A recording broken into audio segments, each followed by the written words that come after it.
YCP MLC Bharat మీదన TTD లేదు letter అమ్ముకుంటున్నారు అన్నటువంటి కేసు పెట్టారు అన్నది నిన్నే మాట్లాడుకున్నాం బ్రేకింగ్లో వచ్చాక. అయితే ఈ వార్త చూస్తే ఇందులో అసలు కథ ఇది కుట్ర కోణం కనబడుతుంది. వైకాపా ఎమ్మెల్సీ భరత్ ఆయన పీఆర్ఓ మల్లికార్జున మీద గుంటూరు అరండపేట ఠాణాలో కేసు నమోదైంది. శ్రీవారి తోమాల సేవ టికెట్ ఇప్పిస్తామని నమ్మబలికి 2 లక్షలకు పైగా వసూలుకు పాల్పడినందుకు పోలీసులు కేసు నమోదు చేశారు.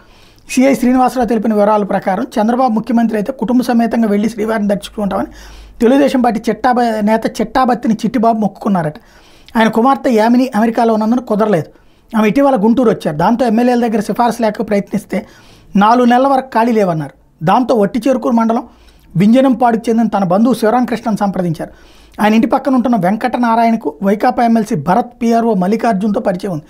ఆయన ద్వారా మల్లికార్జున్ సంప్రదిస్తే తోమాల సేవ టికెట్ ఇప్పిస్తానని నమ్మించాడు. ఈ నెల 7న తోమాల సేవ ఉందని ఒక్కో టికెట్కి 20,000 చెల్లించాలని ముందు కొంత ఇవ్వాలని చెప్పాడు. దీంతో ఫోన్పే ద్వారా తోమాల సేవ గదులకి 2,21,700 రూపాయలు మల్లికార్జున్కి పంపారు. డబ్బు చెల్లించాక తోమాల సేవ లేదని బ్రేక్ దర్శనం ఉందని చెప్పడంతో కంగుతిన్నారు. సిఫార్సు లేక ఎవరిదని ఆరా తీస్తే వైకాపా ఎమ్మెల్సీ భరత్ అని తేలింది.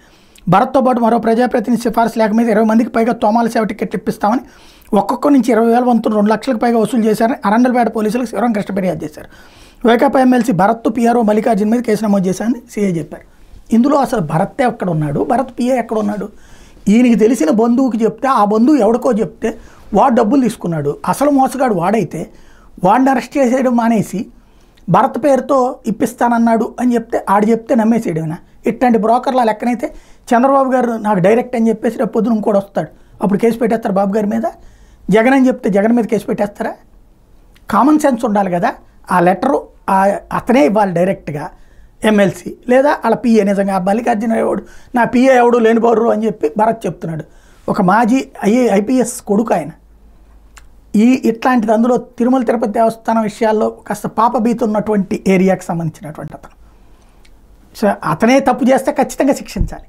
కానీ అనవసరమైనటువంటి దొంగ కేసు అన్నది అర్థమవుతుంది.